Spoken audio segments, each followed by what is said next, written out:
Chapter 1 Clean Break, Unfurnished Life. Alan Michaels stood in the center of his new apartment with the kind of stillness that usually followed a loud event. There was nothing physically dramatic about the room. Off-white walls, clean hardwood floors, a window that didn't quite close all the way.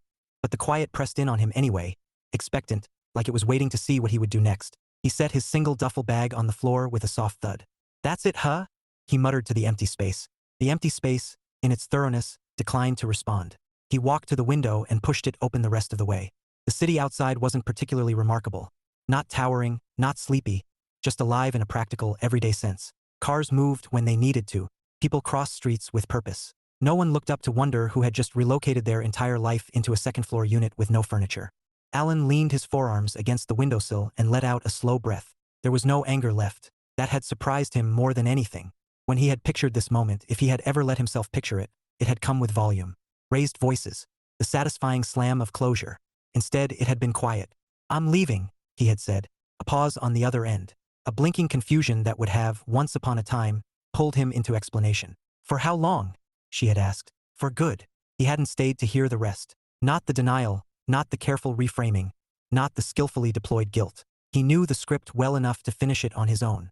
Alan rubbed his jaw and stepped away from the window. There were things to do. Very few things, given the lack of furniture, but still, movement mattered. He pulled a folded list from his pocket and glanced at it. Groceries, bedding, cleaning supplies, figure out where the nearest decent coffee shop is. He added silently, "Become a person who knows what he's doing." "That seems manageable," he said under his breath. The apartment did not challenge the claim.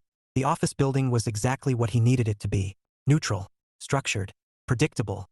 The lobby smelled faintly of lemon cleaner and overachieving ambition. Alan adjusted his tie, not out of nerves exactly, but out of habit, and approached the reception desk. "Hi," he said. "Alan Michaels, first day." The receptionist smiled with professional efficiency and handed him a temporary badge. "Welcome. Elevators to your left. 4th floor." "Thanks." The elevator ride was mercifully brief. Alan stepped out into an open office layout that hummed with the low-level noise of people doing things that needed doing.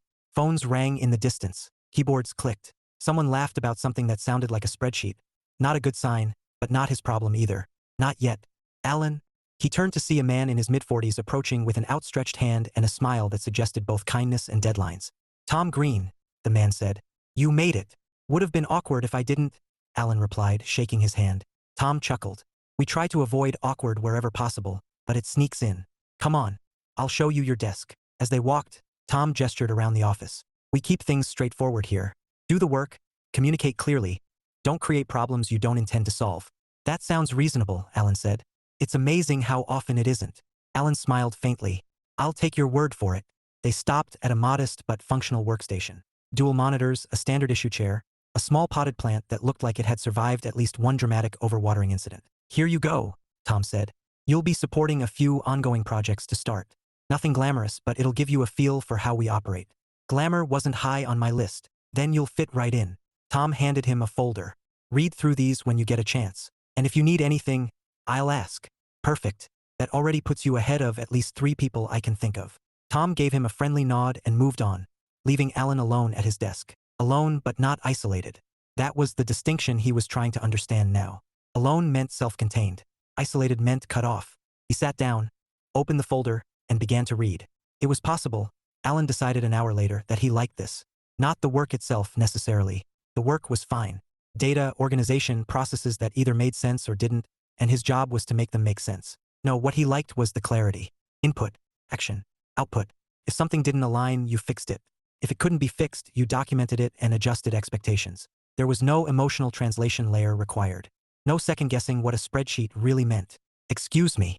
The voice came from his right, level, precise, and carrying a note of impatience that hadn't asked for permission. Alan turned. The woman standing there held a tablet against her side, her posture straight, her expression controlled but not unfriendly. She looked at him like he was a variable she hadn't accounted for yet. "Yes," Alan said. "You're Alan. Last I checked. I'm Marisa Chen." She didn't offer her hand, just the name. "You're working on the Alvarez file." Alan glanced at the open document on his screen. "I am." "Then you've already seen the discrepancy in section 3. It wasn't phrased as a question. Alan turned back to the screen, scrolling quickly. "The allocation mismatch?" "Yes. I saw it.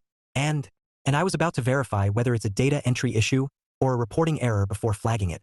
There was a brief pause. "Good," Marissa said. Because the last person who looked at it flagged it immediately, and that created a chain reaction I am still untangling. Sounds inefficient. It was. Alan glanced at her again. I'll confirm before I escalate anything. I'd appreciate that. Her tone suggested she meant I expect that. Noted. Another pause, long enough to register, short enough not to be awkward. Marisa shifted her weight slightly. You're new. Today. You seem calm for someone on their first day. Alan shrugged. I've had practice starting over. Her gaze sharpened just a fraction, interest flickering beneath professionalism. That's so? Professional practice, he added, not elaborating. Of course. Neither of them moved to end the conversation. Finally, Marisa said, let me know when you confirm the discrepancy. I will. She gave a small nod and turned to leave, then paused. And Alan? Yes. Welcome. There was no excess warmth in it, but no indifference either. Just a statement, clean and unambiguous. Thanks, he said. She walked away without looking back. Alan watched her go for exactly 1 second before turning back to his screen. Clear communication, he murmured. He could work with that. That evening, Alan returned to his apartment with a set of inexpensive bedding, a bag of groceries, and a folding chair that felt like a temporary agreement rather than a piece of furniture. He set everything down and stood in the middle of the room again. Still felt empty, but not in the same way. He unpacked methodically, making the bed, storing the groceries, aligning small details like they mattered because they did. Not for anyone else. For him. When he was done, he sat in the folding chair and looked around. This is the starting point, he said quietly. No echo this time. The room held the words differently now. Alan leaned back, propping his feet on the edge of the duffel bag. No distractions. No assumptions. No waiting for potential to turn into something it had never promised to be. Just alignment. He allowed himself a small, almost unnoticeable smile.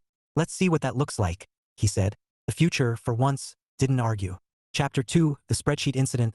Alan discovered 2 things within his first hour of actual work. First, the discrepancy in Section 3 was not a data entry issue.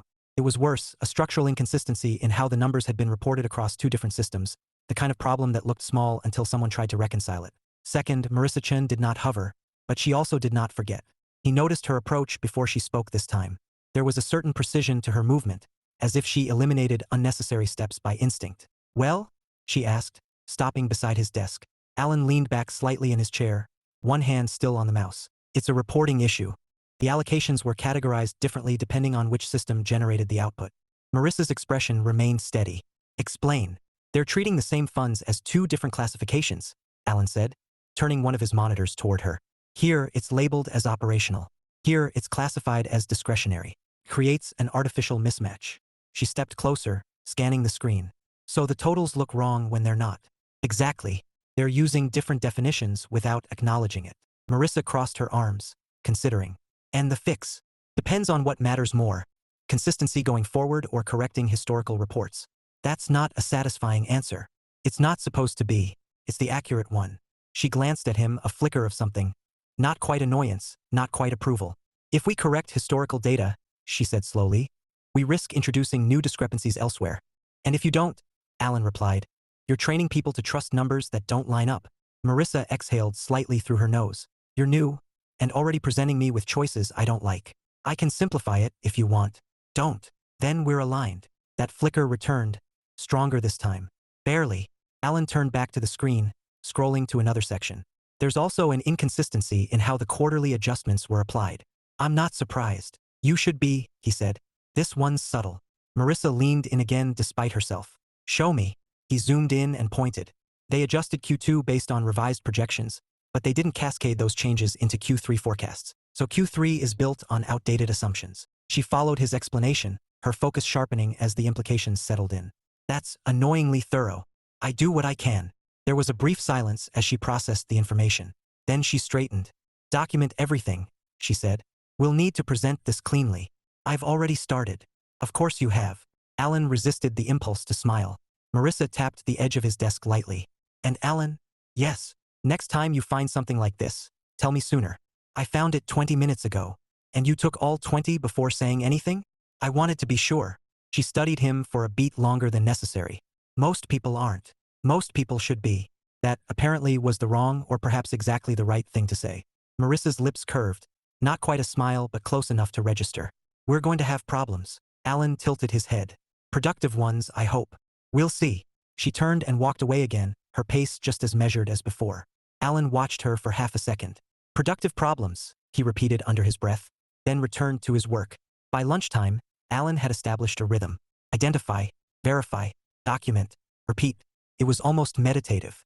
Each solved problem created a small, contained sense of completion, the kind that didn't linger or complicate itself with hidden expectations. He was halfway through a sandwich, slightly dry, but functional, when someone dropped into the chair across from him. That seat taken? Alan looked up.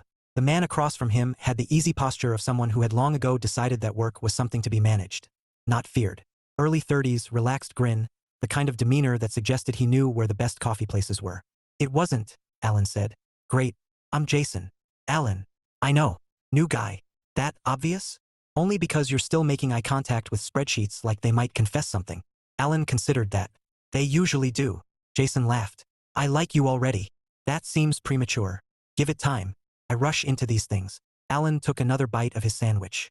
That sounds like a risky strategy. It is, but it keeps life interesting. Jason nodded toward Alan's desk. So, how's day one treating you? Structured. That's a generous word. It's accurate. Jason leaned back in his chair. Have you met Marisa yet? Alan swallowed, then said, yes. Jason winced theatrically. And you're still here. Impressive. She's efficient. She's terrifying. I didn't get that impression. That's because she hasn't decided you're a problem yet. Alan set his sandwich down. I'm not planning to be one. Neither was the last guy, Jason said. Or the one before him. What happened to them? Jason shrugged. They created work instead of solving it. That's not her favorite trait. Reasonable. Jason studied him for a moment. You're taking this very calmly. Alan leaned back slightly. I've discovered that most things are easier when you remove unnecessary reactions. Jason blinked. I don't know if that's wisdom or emotional suppression. Let's go with efficiency. I was hoping you'd say something more dramatic. Sorry to disappoint. Jason smiled. No, this is good. We needed a wild card. Alan raised an eyebrow. I don't think I qualify as a wild card. You're new, you're calm, and you're not immediately intimidated by Marisa. That's practically chaos. Alan picked up his sandwich again. If that's your definition of chaos, you might need a broader sample size. Stick around, Jason said. You'll get one. The afternoon did not slow down.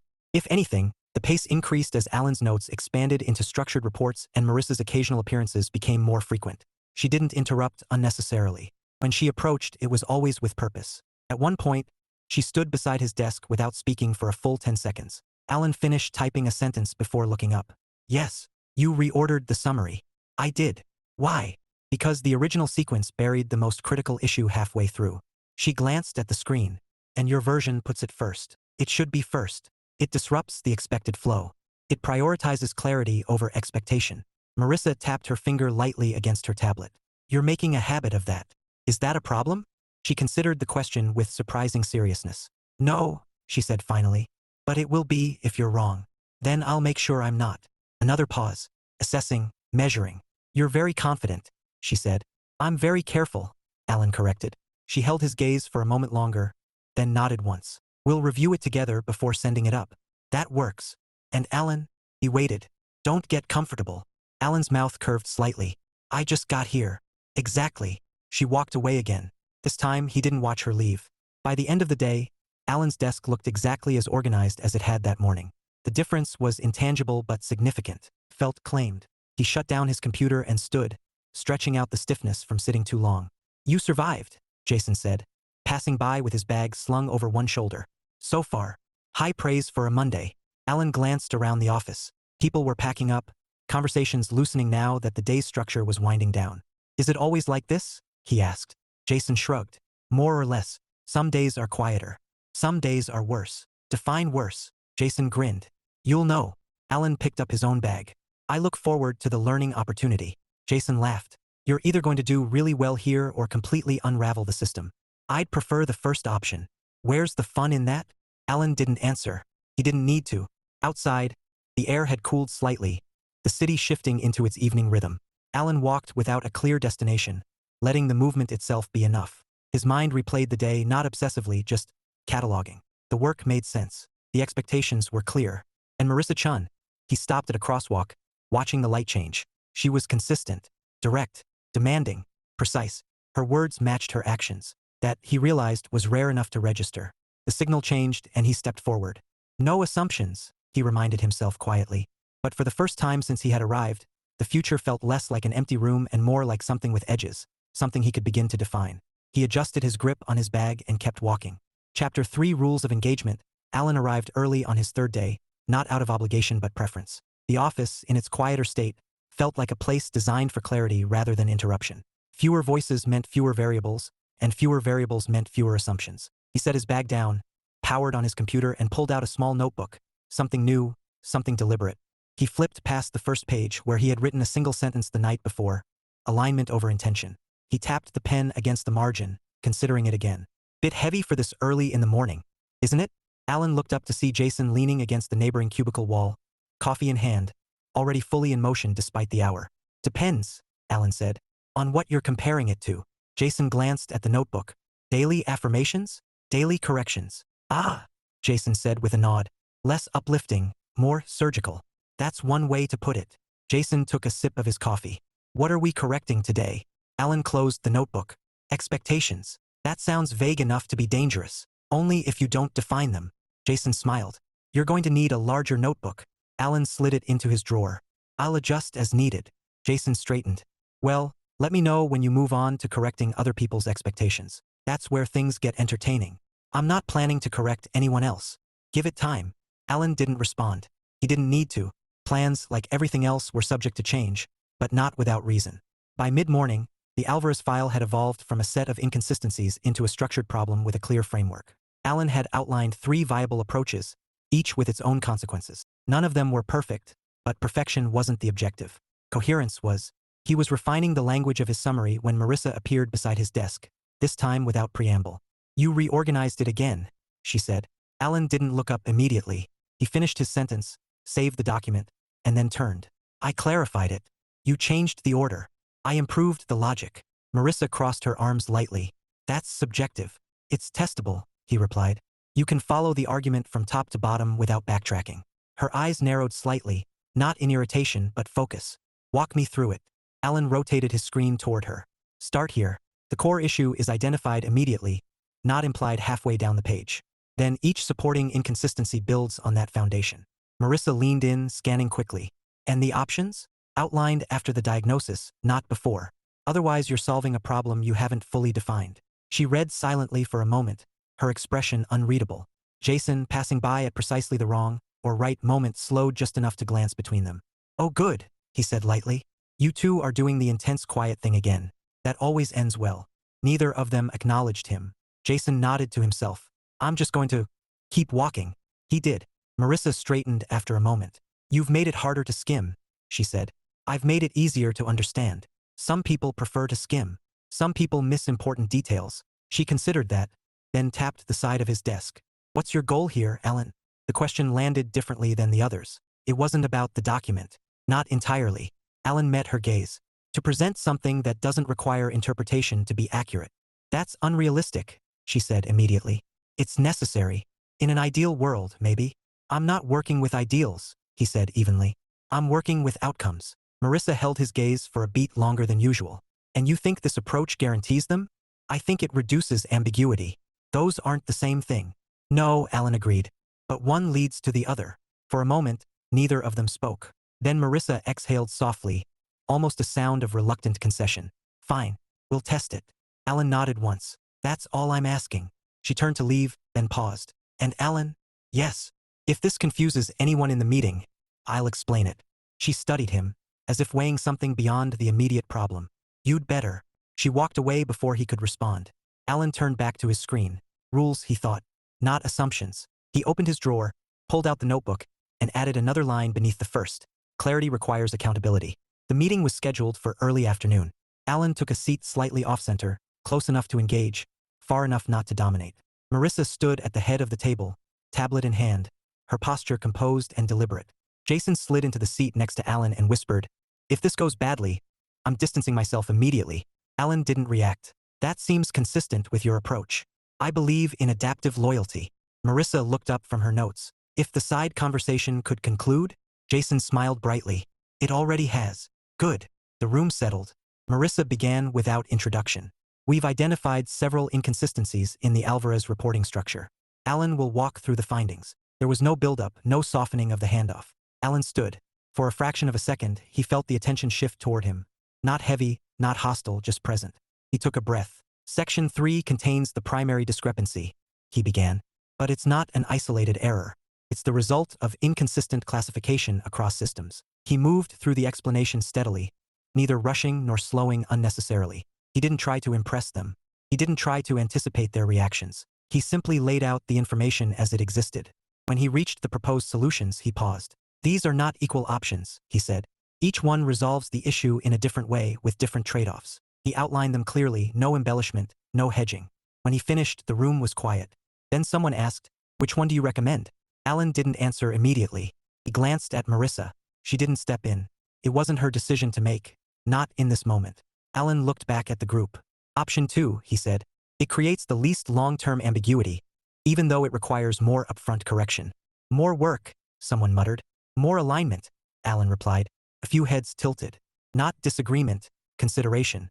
Marisa stepped forward then. We'll move forward with that, she said. Documentation will be updated accordingly. No hesitation. No qualifying language. The decision locked into place. After the meeting, the room emptied gradually, conversations branching off into smaller threads. Jason clapped Alan on the shoulder. You didn't crash and burn. I'm almost disappointed. Give it time. Oh, I will. Jason wandered off. Marisa remained. Alan gathered his notes, stacking them with quiet efficiency. That went well, she said. It wasn't praise. It wasn't neutral either. It went clearly, Alan replied. She considered that. You didn't oversell it. There was nothing to sell. There usually is. Not this time. Marisa studied him again, that same measured evaluation, but something beneath it had shifted. Not softened. Calibrated. You're very consistent, she said. I try to be. That's going to be useful. Alan paused, meeting her gaze. Is that your way of saying I did well? Marissa's expression didn't change, but there was the faintest flicker of something sharper. Amusement, perhaps. It's my way of saying, she replied, that you haven't created any problems yet. Alan nodded once. I'll consider that progress. You should. She turned to leave, then stopped again. Something she was beginning to do with increasing frequency. Alan. Yes. People don't always say what they mean, she said. Even when they think they do. I know. And they don't always act consistently either. I know that too. She held his gaze for a moment longer. Then your rules, whatever they are going to get challenged. Alan didn't look away. They already have been.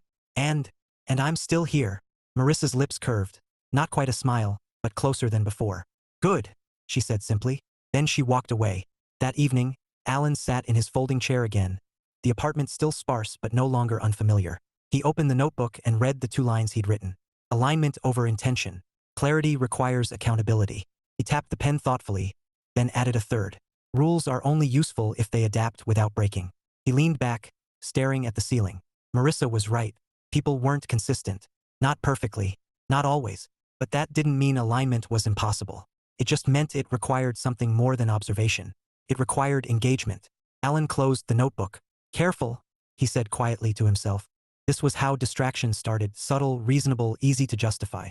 But this didn't feel like a distraction. Felt like friction. And friction, he knew, could either slow something down or give it traction. He allowed himself a small, thoughtful smile. Let's see which one it is, he said. The apartment, now slightly less empty than before, seemed to hold the question with him. Chapter 4 Coffee, Conflict and Complications. By Thursday, Alan had stopped feeling new. Not because he knew everything, he didn't, but because the unknowns had started organizing themselves into categories. Problems repeated. Patterns emerged. People, in their own ways, revealed how they approached both. Marisa Chen, he had concluded, approached everything like a system that could and should be improved. Your formatting is inconsistent. Alan didn't look up from his screen. No, it isn't. Page 4, she said. Now he looked up.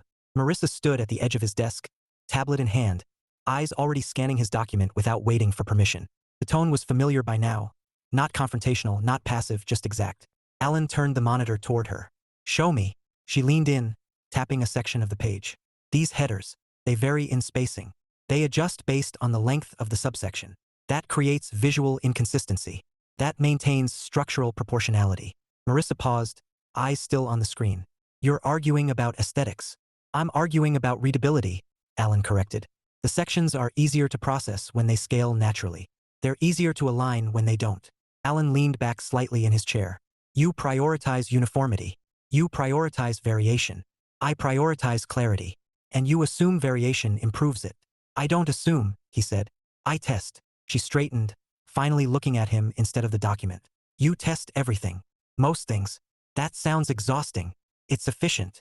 Marisa studied him with that now familiar focus, like she was recalibrating something she hadn't quite measured correctly before.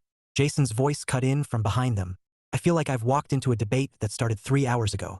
It started 30 seconds ago, Alan said. That's even worse, Jason replied. It feels longer. Marisa didn't acknowledge him. Standardize the headers, she said to Alan. Alan held her gaze. No, Jason blinked. Oh, this is new. Marisa tilted her head slightly. Excuse me? If you want consistency, Alan said evenly, we can adjust the entire structure to reflect that. But changing one element without addressing the rest creates a different kind of inconsistency. That's not what I asked. I know. Jason quietly pulled out a chair and sat down, clearly committed now. Marisa crossed her arms. You're refusing a direct request. I'm challenging it, Alan said. There's a difference. For you. For the outcome. A beat passed.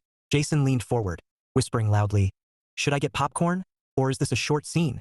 Jason, Marisa said without looking at him, please go back to your desk.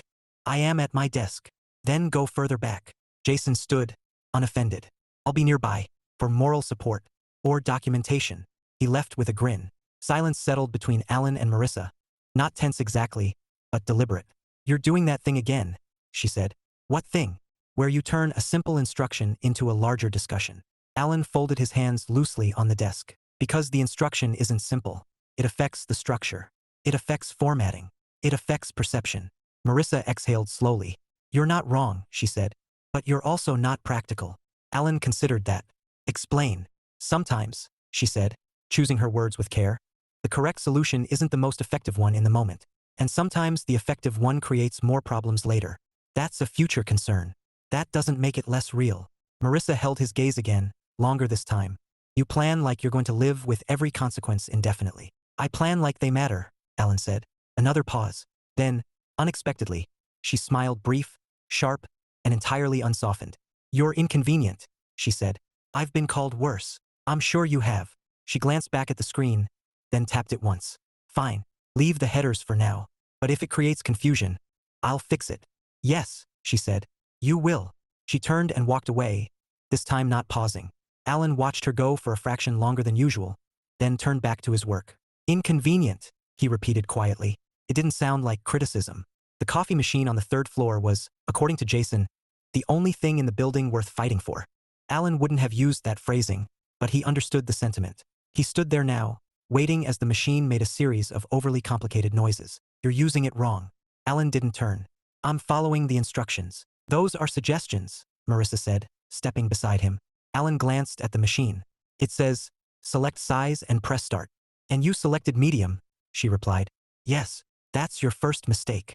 Alan stepped aside slightly. Be my guest. Marisa pressed a different sequence of buttons with practiced efficiency. The medium setting underfills. The large overcompensates. You select large, then stop it early. Alan watched as the machine obeyed her method without question. That seems unnecessarily complicated. It produces better results. Or, Alan said, you could accept the medium as it is, and drink something suboptimal every morning? Alan considered that. I've done worse. Marisa handed him the cup. You don't have to. He took it, studying the coffee like it might reveal something about her logic. You optimize small things, he said. I optimize whatever is inefficient, even if it takes more effort initially, especially then. Alan took a sip. It was annoyingly better. Fine, he admitted. That's an improvement. I'm glad we agree on something. We've agreed on several things. Reluctantly. Still counts. Marisa leaned against the counter, folding her arms. So what's your system, Alan? He glanced at her. My system. You clearly have one. Rules, structure, whatever you want to call it. Alan took another sip of coffee before answering. It's not complicated. I'll be the judge of that. He exhaled lightly. Actions over words. Consistency over intention. Don't invest in what isn't reflected back. Marisa watched him carefully. That sounds precise. It's practical. It also sounds rigid. It's adaptable, he said. Just not negotiable on the core points. And what happens when people don't meet those standards? I adjust my expectations. And distance yourself, she added. If necessary. Marisa tilted her head slightly, considering. That seems efficient. It is. It's also convenient. Alan met her gaze. For who? For you, she said. You never have to engage with anything uncertain. You just categorize it and move on. That's not accurate, isn't it? Alan set the cup down on the counter. Engagement doesn't require blind acceptance. No, she agreed. But it does require tolerance for inconsistency. I tolerate it, he said. I just don't ignore it. Marissa's gaze didn't waver. There's a difference? Yes. Convince me. Alan considered the question not defensively but deliberately. I don't expect people to be perfect, he said. I expect them to be aligned often enough that the relationship makes sense. And when it doesn't, I reassess and disengage, if necessary. Marissa's lips curved again, that same almost smile from before. You say that like it's easy. It's not, Alan said. It's just necessary. The answer landed not heavily, but with weight. For a moment, neither of them spoke. Then Marissa pushed off the counter. You're consistent, she said. So you've mentioned. I'm starting to understand what that means. Alan picked up his coffee again. Good or bad? She considered that as she reached for the door. Useful, she said. Then she left. Alan returned to his desk, the coffee still warm in his hand. Jason leaned over the partition almost immediately. You two went for coffee together? We were in the same room. That counts, Jason said. It doesn't. Jason grinned. You're arguing with me less than you argue with her. I'm taking that as a sign. A sign of what? That you enjoy it. Alan sat down, setting the cup beside his keyboard. Enjoy what? The challenge. Alan paused. It would have been easy to dismiss it, deflect it, categorize it as irrelevant. Instead, he considered it. She's precise, he said finally. That's not what I asked. It's what I'm answering. Jason rested his chin on his hand, amused. You're doing that thing again. What thing? Answering the safe version of the question. Alan didn't respond right away. Then, after a moment, he said, I don't dislike it. Jason's grin widened. There it is. That's not a conclusion. No, Jason agreed. It's the beginning of one. Alan shook his head slightly, turning back to his screen. Careful, Jason added. Alan glanced at him. Friction, Jason said, wiggling his fingers in the air like it was a tangible thing. Can go either way. Alan looked at his monitor, then back at Jason. I'm aware, he said. Jason nodded once, satisfied. Good, he said, because it's about to get interesting. Chapter 5 The unplanned evening. The problem started appropriately with something small. It was nearly 6 in the evening when Alan noticed the system lag. Not dramatic, not disruptive. Just enough of a delay between input and response to signal that something was wrong beneath the surface. He leaned back slightly, watching the screen as the data took longer than usual to populate. Tell me that's not what I think it is. Alan glanced over his shoulder. Jason stood there, already looking concerned, which meant he'd recognized the same pattern. It depends on what you think it is, Alan said. End of day sync issue. Alan nodded once. That's my guess. Jason ran a hand through his hair. That always snowballs. Only if it's ignored. Jason pointed toward the office. Have you met our colleagues? Ignoring things until they become urgent is a team-building exercise. Alan turned back to his computer, already pulling up system logs. Where's Marissa? Still here, Jason said. She mentioned something about reconciling one last set of reports before tomorrow. Good. Jason gave him a look. Good. Alan nodded at the screen. She'll want to see this before it becomes a problem. Jason took a step back. I'm going to, hypothetically, remove myself from the blast radius. Alan almost smiled. Efficient. You're learning, Jason said, retreating. Marissa found Alan before he found her. What's slowing the system? Her question landed as she approached, already mid-stride, already engaged. Alan gestured to his screen. Sync issue. It's delaying reconciliation updates. How long? Intermittent. It spikes when multiple inputs hit at once. That's not helpful. It's accurate. Marissa stepped closer, scanning the data with quick precision. If it builds, we lose consistency across reports. Temporarily, Alan corrected. It resolves once the system catches up. That's not a solution. No, Alan agreed. It's a symptom. She glanced at him. And the cause? Alan pointed. The queue prioritization isn't balanced. It stacks incoming data unevenly instead of distributing it. Marissa narrowed her eyes at the screen. That shouldn't have changed. It didn't, Alan said. Usage did. She straightened, thinking. More inputs at the same time. Exactly. And the system wasn't designed for that volume. Not like this. Marissa exhaled sharply. Of course. Pause, brief, calculating. Fix it, she said. Alan blinked once. That's not a small adjustment. I'm aware. It'll take time to rebalance the queue and verify it doesn't break something else. Marissa crossed her arms, her posture shifting from observation to decision. Then start. Alan studied her for a moment. Not the instruction, he understood that. The expectation behind it. You're planning to stay, he said. It wasn't a question. Marissa met his gaze without hesitation. Yes. Alan nodded once. Then so am I. She didn't respond, but something in her expression shifted, brief, subtle, Not quite acknowledgement and not quite surprise. Good, she said finally. Let's not waste time. An hour later, the office had emptied. The low hum of daytime activity had been replaced by something quieter, more focused. The lights overhead felt slightly too bright now, illuminating a space that had lost its usual motion. Alan leaned forward, typing steadily, his focus narrowing to the task in front of him. Try adjusting the threshold values first, Marisa said from across the desk, her eyes on her own screen. I am, Alan replied. It's not enough on its own. It won't be, she said, but it will reduce the spikes. Alan made the change, watching the system respond. Better, he said. Not resolved. Marisa nodded. Expected. Silence settled between them, not empty but functional. After a moment, Alan said, You do this often? Stay late. Yes. When it's necessary. And today is necessary. Yes. Alan nodded slightly. You don't delegate it. Marisa didn't look up. Delegation requires trust. And you don't trust your team. I trust results, she said. That's not the same thing. No, she agreed. It's more reliable. Alan considered that as he adjusted another parameter. You're consistent, he said. Marisa glanced up briefly. You've mentioned that.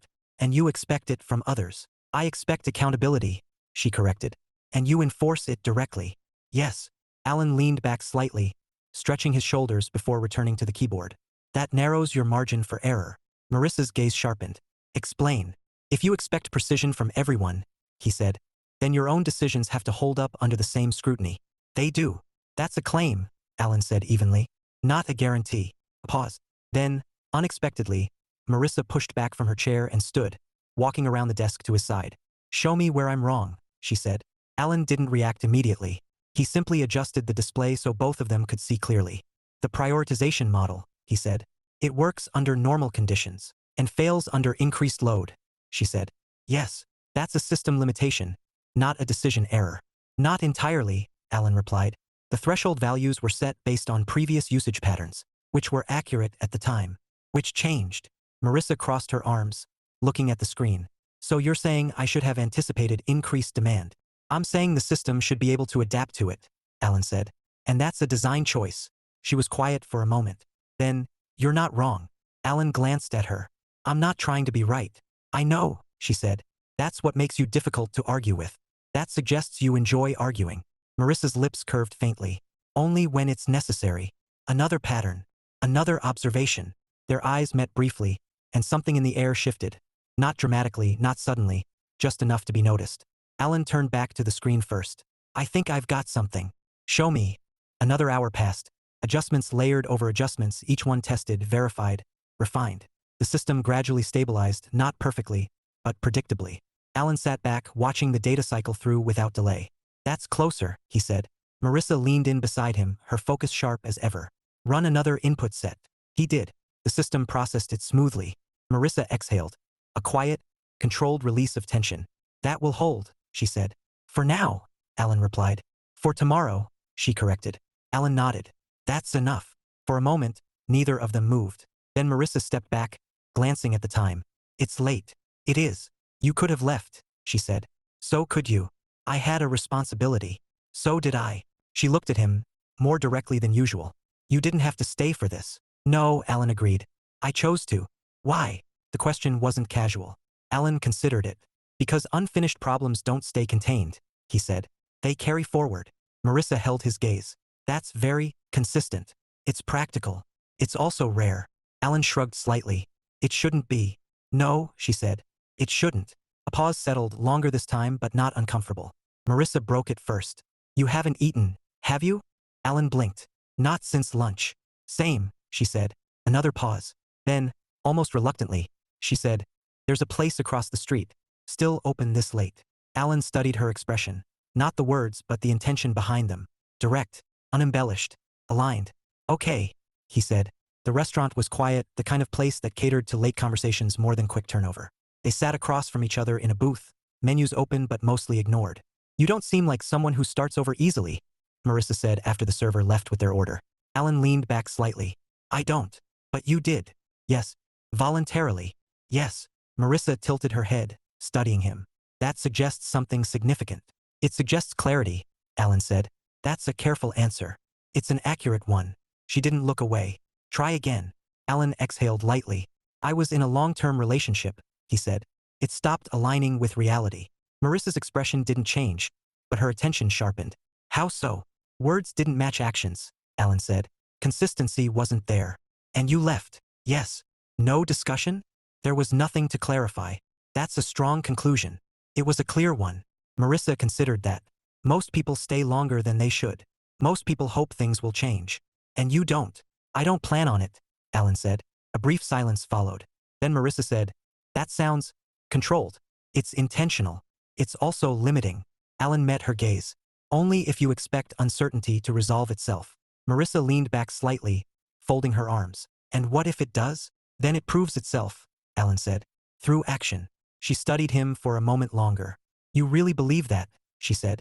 Yes. Another pause. Then, unexpectedly, Marisa smiled. Not sharp this time, not guarded. Something quieter, almost thoughtful. That's going to be a problem, she said. Alan raised an eyebrow. For who? For anyone who tries to argue with you, she said. That assumes I'm arguing. It assumes you're consistent. That again. Yes, Marisa said. That again. Their food arrived, interrupting the moment but not dissolving it. For a while they ate in relative quiet, not awkward, not forced. Then Marisa said, you stayed. Alan glanced up. I did. Not just for the work. It wasn't phrased as a question. Alan considered it. Then, deliberately, he said, no. Marisa held his gaze. Good, she said softly. But something in her tone suggested the word didn't mean what it usually did. When they stepped back outside, the city had settled into a quieter rhythm. They stood there for a moment, neither moving to leave immediately. Tomorrow will be worse, Marisa said. Now that we've fixed this, something else will break. Probably. You'll be ready for it. I usually am. She studied him one last time that night. You are, she said. Alan nodded slightly. So are you. A small pause. Then Marisa said, good night, Alan. Good night, Marisa. She turned and walked away, her steps as precise as ever. Alan watched her go. Not long, not thoughtfully, just enough to register the moment. Then he turned in the opposite direction and started walking. This wasn't a distraction. It wasn't an exception. But it wasn't nothing either. And for the first time, Alan didn't immediately try to define which it was. Chapter 6, Actions versus Words. Friday began with unusual quiet. Not the productive kind Alan had grown accustomed to earlier in the week, but the kind that suggested something had shifted beneath the surface. Conversations were shorter. Movement felt slightly more deliberate. Even the low hum of office noise carried a different tone. Less routine, more anticipation. Alan noticed it, acknowledged it, and filed it away without assigning immediate meaning. Patterns he had learned revealed themselves over time. He set his bag down, powered on his computer, and resumed work where he had left off the night before. The system adjustments were holding for now, but he continued monitoring them anyway. Verification wasn't optional. Morning. Alan looked up. Marisa stood beside his desk, coffee in hand, already fully composed. If she'd noticed the shift in the office atmosphere, she wasn't showing it. Morning, he said. She glanced at his screen. Still stable. Yes. For how long? Alan considered it. Long enough to detect new issues before they escalate. Marisa nodded once. Good. Pause. Then she added, almost casually, you didn't have to stay that late yesterday. Alan met her gaze. You mentioned that. And you said it was your choice. It was. Marisa studied him, more directly than usual, less filtered. And if I hadn't been there? She asked. Alan didn't answer immediately. The question wasn't about logistics. That was obvious. I still would have stayed, he said finally. Her eyes didn't flicker, but something in her focus shifted. Fine-tuning. Reassessing. Because of the work, she said. Yes. Another pause. And nothing else. Again, not a question. Alan held her gaze. No, he said. Marisa nodded once. Good, she said. But this time the word felt measured, like it had been selected carefully rather than stated instinctively. She straightened. We have a follow-up meeting in an hour. Be ready to explain yesterday's adjustments. I expected that. I know. She turned to leave, then stopped. Alan. Yes. If anything changes before the meeting, I'll tell you. She nodded and walked away. Jason appeared moments later, as if summoned by the lingering tension. You two had another one of those conversations, didn't you? He said, lowering himself into the chair across from Alan's desk. We talked, Alan replied. That's what I said. Alan returned to his screen. It was work-related. Jason tilted his head. Was it? Yes. And also? Alan didn't respond. Jason smiled slowly. You're thinking too hard about this. I'm thinking appropriately, Alan said. No one ever says that and means something simple. Alan leaned back slightly. You're making assumptions. I'm observing patterns, Jason corrected. Alan almost smiled. That's my line. Yeah, Well, I'm borrowing it. A brief silence settled. Then Jason said, more lightly, so what's the verdict? On what? Friction, Jason said, gesturing vaguely in the air. Still traction? Or starting to slow things down? Alan considered the question. It's changing, he said. Jason raised an eyebrow. That's vague. It's accurate. Jason leaned forward, resting his elbows on the desk. You're waiting for it to resolve into something predictable. Alan didn't deny it. And it won't, Jason added. Everything does eventually. Jason shook his head. Not people. Alan held that thought for a moment, then let it settle. Not as agreement, not as rejection. Just consideration. The meeting was efficient. Too efficient. The kind of efficiency that came from people wanting to move past a problem quickly rather than fully engage with it. Alan noticed it immediately. They're accepting the solution without questioning it, he said quietly to Marisa as the room began to clear. They trust the outcome, she replied. They're avoiding the process. That's not uncommon. It creates blind spots. Marisa glanced at him. Noted. That's not a resolution. It's an acknowledgement, she said. We don't control how much attention people choose to give something. No, Alan agreed. But we control how we present it. And we did. Alan didn't push further. But he didn't entirely agree either. The issue surfaced 2 hours later. Alan was reviewing updated reports when he noticed the discrepancy. Small, subtle, but unmistakable. He leaned forward, scanning the data again. There it was. Same classification inconsistency. Different section. He stood. Marisa. She looked up from across the room, already reading the tone before the word fully registered. What is it? Alan walked over, tablet in hand. They applied the fix to one set of reports and not the others. Marisa stood immediately, stepping closer as he handed her the tablet. They didn't follow the process, she said, her voice tightening. Not with anger, but precision under pressure. They followed the outcome, Alan replied. Just not consistently. Marisa scanned the data, her expression sharpening. This is exactly what you were talking about. Yes. And it's already happening. Yes. A brief silence. Then Marisa lowered the tablet slightly. I told them what to do, she said. Alan watched her carefully. Did they understand it? He asked. Or did they just agree with it? Marissa's jaw tightened just slightly. They said they understood. That's words. Her gaze snapped to his. I know the difference, she said. Alan didn't challenge the tone. I'm not questioning your instruction, he said evenly. I'm questioning their interpretation. Marisa held his gaze, something sharper moving beneath the surface now. Not directed at him, but not entirely separate either. They should have asked for clarification. They didn't, Alan said. That's not acceptable. Agreed. Another pause. Then, unexpectedly, Marisa said, I'll fix it. Alan tilted his head slightly. We'll fix it. Her expression flickered. I can handle it. I know you can, Alan said. But this isn't about capability. Then what is it about? Consistency, he said. Marisa exhaled sharply, turning away before turning back again. You don't need to stay for this, she said. It's manageable. Alan studied her for a moment. This time something didn't align. The words were clear. The intent behind them wasn't. You're pushing me out of this, he said. It wasn't accusatory, just precise. No, she said immediately. I'm handling it. That's not what I said. Marissa's posture tightened, her control sharpening into something more deliberate. It's not your responsibility, she said. It is, Alan replied calmly. I worked on the system. This affects the outcome. I don't need, she started, then stopped. A brief fracture, small but real. Alan didn't move, didn't interrupt, just waited. Marissa's gaze shifted, not away, but inward, recalibrating faster than he would have expected. Then, more evenly, she said, I don't need help correcting it. And I'm not offering help, Alan said. I'm continuing the work I'm already part of. Another pause, this one longer, more deliberate. Then Marisa exhaled, slower this time, the tension easing without fully disappearing. That's not what I meant, she said. Alan nodded slightly. I know. And I wasn't trying to. She stopped again, adjusting the sentence before finishing it. Push you out. Alan watched her. The words had shifted. The tone had followed. Alignment partial but real.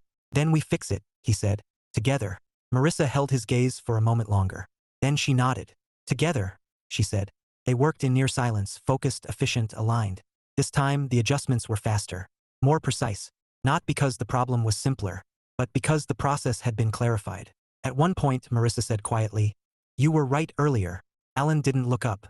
About what? They didn't understand it, she said. They agreed with it. Alan made another adjustment.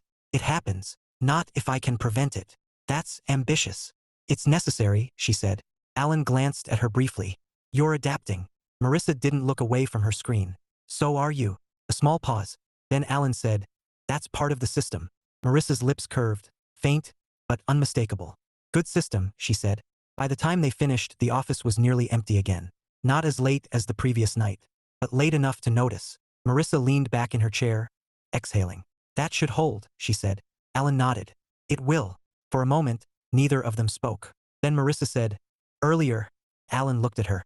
I wasn't trying to exclude you, she said. I know. But it probably looked that way. It didn't match, Alan said simply. Marisa nodded slowly. No, it didn't. Pause. Then she added more quietly, that doesn't happen often. What doesn't? Me saying one thing and meaning something different. Alan leaned back slightly. You corrected it. Yes. That's the part that matters. Marisa studied him for a moment, really studied him without the usual layers of analysis. And if I hadn't? She asked. Alan met her gaze. Then I would have asked, he said. A small silence followed that. Not empty, just acknowledged. Marisa stood, gathering her things. You don't disengage as quickly as you think you do, she said. Alan considered that. Maybe not, he admitted. She nodded once. Good. Then she paused, just slightly. See you Monday, Alan. Monday, Marisa. She left. Alan sat for a moment after she was gone. Not thinking. Not analyzing. Just registering. Something had shifted. Not dramatically. Not definitively. But enough. He stood, shut down his computer, and picked up his bag. As he walked out of the office, he replayed the moment. Not her words, but the correction. The adjustment. The alignment when it mattered. He stepped outside into the evening air. Quieter now. Steady. Actions, he said under his breath. Then, after a moment, and responses. He adjusted his grip on the strap of his bag and started walking. Forward. Not faster. Just forward. Chapter 7, Rewriting the Terms. Monday did not ease them back in. It escalated. Alan knew it the moment he stepped into the office. The quiet from Friday hadn't carried over. It had condensed, sharpened into a focused restlessness. Conversations picked up mid-sentence. Screens were already full of work. No one eased into anything. Good, he thought. Momentum was easier to manage than hesitation. He set his bag down and powered on his computer, mentally reviewing the adjustments they'd implemented. Stable systems invited confidence. Confidence, unchecked, invited carelessness. He didn't intend to let that happen. Morning. He didn't need to look up to recognize her. Morning, Alan replied. Marisa moved beside his desk, not pausing this time to observe first. She placed her tablet down lightly against the edge. I reviewed the weekend updates, she said. No regression so far. Expected, Alan said. You sound certain. I verified the stress conditions before we left. That's not a guarantee. It's not, Alan agreed. But it's reliable. Marisa studied him, her expression no longer as guarded as it had been the week before. Still precise, still controlled, but less inclined to challenge for the sake of pressure alone. That's becoming a pattern, she said. Reliability. No, she replied. You. Alan almost smiled. That's intentional. I've noticed. She picked up her tablet again, hesitated, just slightly, then added, there's another issue. Alan leaned back in his chair. Of course there is. It's smaller, she said. But it's inconsistent. That again. That always, Marisa replied. He stood. Show me. The inconsistency lived where he expected it would, not in the data itself, but in how it was being handled. A formatting layer, seemingly minor, that introduced subtle distortions in reporting summaries. Alan traced the pattern quickly. They're adjusting outputs manually, he said. Marisa nodded. To make the reports look cleaner. It's creating discrepancies. Yes. Alan set the tablet down on the desk between them. Why? Marisa crossed her arms. Presentation expectations. At the cost of accuracy. At the benefit of clarity, she corrected. Alan looked at her. This time, the disagreement wasn't theoretical. This is the opposite of clarity, he said. It's readability, she replied. People process information faster when it's simplified. Or they misunderstand it faster. Marisa held his gaze. You're prioritizing precision again. And you're prioritizing perception. There it was. Not friction. Impact. A beat passed, no one interrupting, no easy deflection. Then Marisa asked, which one matters more? Alan didn't hesitate. Accuracy. Marisa tilted her head slightly. Even if it makes the information harder to use? If it's harder to use, improve the explanation, Alan said. Don't distort the data. And if the explanation still doesn't land? Then you keep refining it until it does. Marisa watched him carefully. Less like she was evaluating his answer, more like she was measuring the foundation beneath it. You don't compromise, she said. I do, Alan replied. Just not on the core. And this is core. Yes. Silence. Not tense but not easy either. Marisa uncrossed her arms. reaching for the tablet again. They're going to resist changing this, she said. I know. Because it makes their work harder. It makes the outcome more reliable. That's not always enough to convince people. No, Alan agreed. It's not. Marisa studied him, then asked, quieter this time. So what do you do? Alan considered it. Not just the problem, the pattern. You don't force it, he said. You explain it. You show the impact. And then you see who adjusts. And the ones who don't? Alan met her gaze evenly.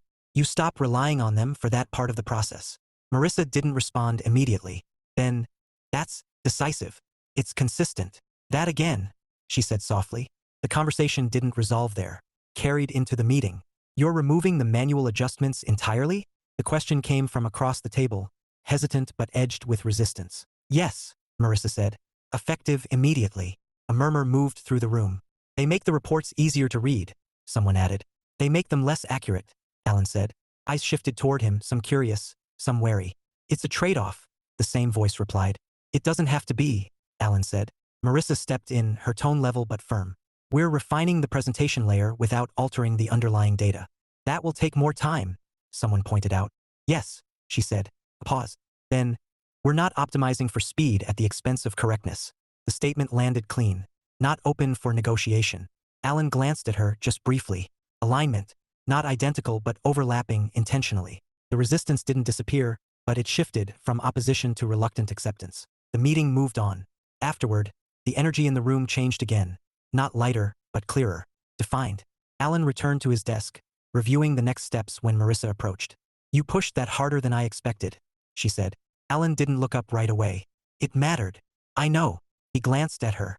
Then why are you surprised? Marisa considered that, then gave a small, almost amused exhale. Because most people adjust their position when there's resistance. And you don't. That's different. How? Alan asked. She didn't answer immediately. Instead, she leaned slightly against the edge of his desk, her posture less rigid than usual. I evaluate the resistance, she said. Then decide if it's valid. And if it isn't, I hold the line. Alan nodded. That's the same thing. Marisa's lips curved faintly. Not quite. Close enough. She watched him for a moment. Longer than necessary, shorter than something else. Then, you didn't disengage. It wasn't phrased as a question. Alan met her gaze. I told you I wouldn't. I know. Another pause. Then, more quietly, she said, most people say that. And don't follow through. Yes. Alan leaned back slightly. That's why I don't say it unless I mean it. Marisa held his gaze, and for a moment the usual layers, the precision, the structure, the control, shifted. Not gone. Just set aside. That's going to make things more complicated, she said. Alan tilted his head. For who? Marisa hesitated. Just enough to register. For both of us, she said finally. Alan absorbed that, not reacting, not deflecting. Just accepting the statement as it was. Complicated isn't the same as unclear, he said. No, she agreed. It isn't. Their eyes held, steady, unguarded now in a way they hadn't been before. Then Marisa straightened. This isn't just about work anymore, she said. There was no drama in it. No uncertainty. Just recognition. Alan nodded once. No. And that changes things. Yes. Another pause. Then, unexpectedly, Alan smiled, small but definite. Then we adjust, he said. Marisa watched him. Something lighter threading through her expression for the first time. You really do treat everything like a system, she said. I treat it like something that needs to work, he replied. And relationships? Alan didn't look away. Same principle, he said. Different variables. Marisa's smile wasn't sharp this time. It wasn't controlled either. It was real. That might actually work, she said. It usually does. She shook her head once, almost amused. You're impossible. And you're not backing away. Marisa met his gaze fully now. No, she said. No hesitation. No contradiction. Just alignment. Alan nodded. Good, he said. The rest of the day moved forward with unexpected ease. Not because the work had become simpler, but because something else had. The tension hadn't disappeared. It had clarified. At one point, as they reviewed another set of updates together, Marisa said, almost offhand, You didn't ask me why I stayed late on Friday. Alan glanced at her. You had a responsibility. That's what I said. That's what you meant. Marisa watched him carefully. And if it wasn't? Alan considered that, then answered simply, You would have corrected it. A small silence followed. Then Marisa smiled again. Quieter this time, but no less genuine. Right? She said. That evening they didn't stay late. They didn't need to. But as Alan packed his bag, he noticed Marisa linger just slightly near his desk. Are you in a hurry? She asked. No, She nodded once. There's a place a few blocks from here. Better than the one across the street. Higher standard? Always. Alan adjusted the strap of his bag. Okay, he said. Marisa held his gaze for a moment, then turned. Good, she said. This time, the word meant exactly what it sounded like. Not measured, not cautious, just forward. Alan followed her out, not rushing, not hesitating, not defining it, not yet, but for the first time he didn't feel the need to decide where it was going. Just that it was. And that, for now, was enough. Chapter 8 Forward. Not fast, the place Marisa chose was quieter than the others, less crowded, more deliberate. Not the kind of restaurant people wandered into by accident. The lighting was softer, the conversations lower, as if everyone there had agreed not to rush through anything. Alan noticed that immediately. You optimize your environments too, he said as they stepped inside. Marisa glanced at him, then around the room. I choose places that support the outcome. Which is conversation, she said. Not noise. Alan nodded once. Consistent. That again, she replied, though there was no edge to it. They took a seat near the window. For a moment, neither reached for the menus. They didn't need the delay. This feels different, Marisa said. Alan met her gaze. It is. No system language, she added. He allowed himself a faint smile. You noticed. You dropped it, she said. I adjusted it. Marisa leaned back slightly in her chair, studying him. Not critically, not analytically, just openly. That's new, she said. It's appropriate, Alan replied. A pause settled between them, not uncomfortable, not searching, just present. They ordered without much discussion, each choosing something efficiently, almost instinctively aligned even in small decisions. You're not as rigid as you think you are, Marisa said once the server left. Alan leaned back slightly. I've never said I was rigid. You create rules, she said. I create structure. That sounds like a distinction without a difference. There's a difference, he said. Rules don't change. Structure adapts. Marisa tilted her head slightly. And yours is adapting. Yes. Because of this? She asked. Alan considered the question, not deflecting, not minimizing. Yes, he said. There was no hesitation.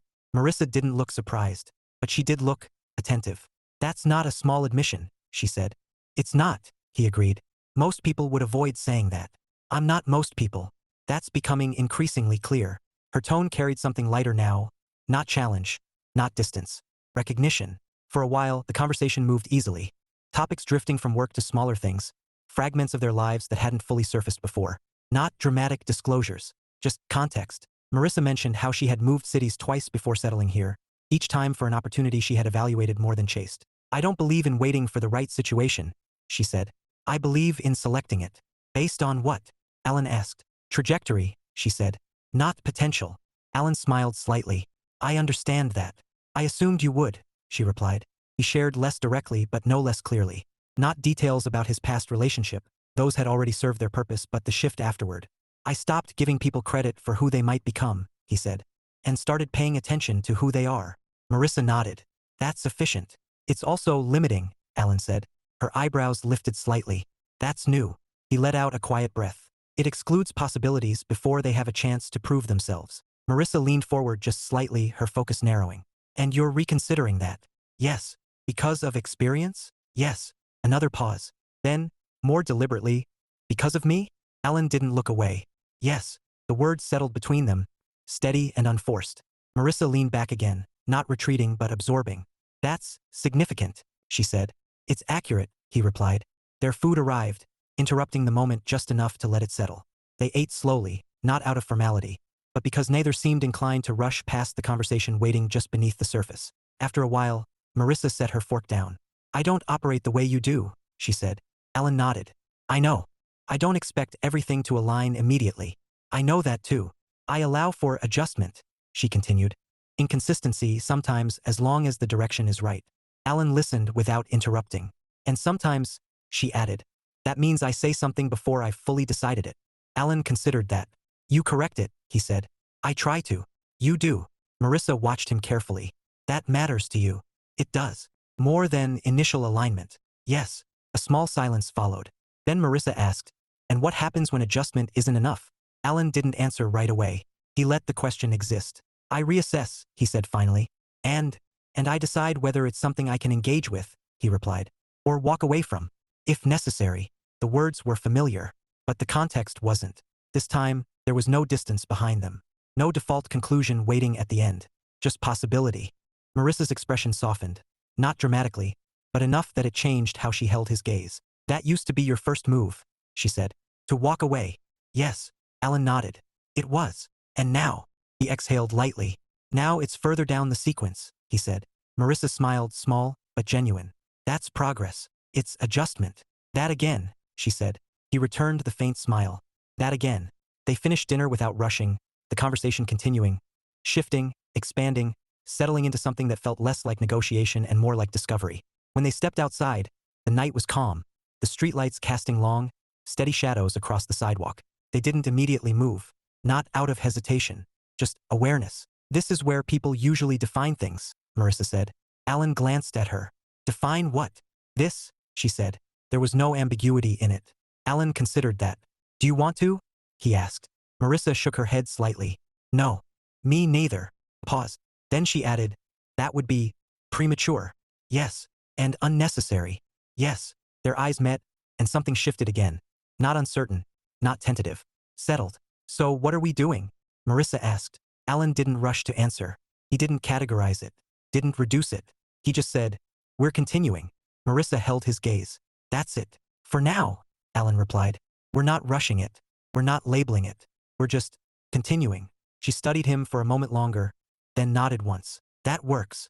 It wasn't a compromise. It was alignment. They stood there a moment longer, neither moving to end it abruptly. Then Marissa said, you're different than I expected. Alan raised an eyebrow slightly. Good or bad? She shook her head once, a quiet smile forming. Better, she said. Alan accepted that without deflection. Same, he said. Marissa looked at him, really looked at him, and this time there was no analysis in it. No calculation. Just recognition. Good, she said. They began walking in the same direction, not discussing it, not needing to. At the corner, they slowed slightly. See you tomorrow, Marissa said. Tomorrow, Alan agreed. She turned, then paused just briefly. Alan. Yes. This works because you don't force it, she said. I know. And because you don't pull back the moment it's not perfect. Alan met her gaze. That's new, he said. Marissa nodded. Keep it. I plan to. She studied him one last time, then turned and walked away. Alan didn't watch her go this time. He didn't need to. He stood there for a moment, the quiet of the night settling around him. Not empty, not uncertain, just steady. He thought about the rules he had written, the structure he had built, the adjustments he had resisted, and the ones he had allowed. This wasn't a break from them. It was an extension, not abandoning what worked, but expanding it. Forward, he said quietly. Not fast, not forced, just forward. He adjusted his grip on his bag, turned, and started walking. Not toward a defined ending, not toward a fixed outcome, but toward something that made sense because it was already working.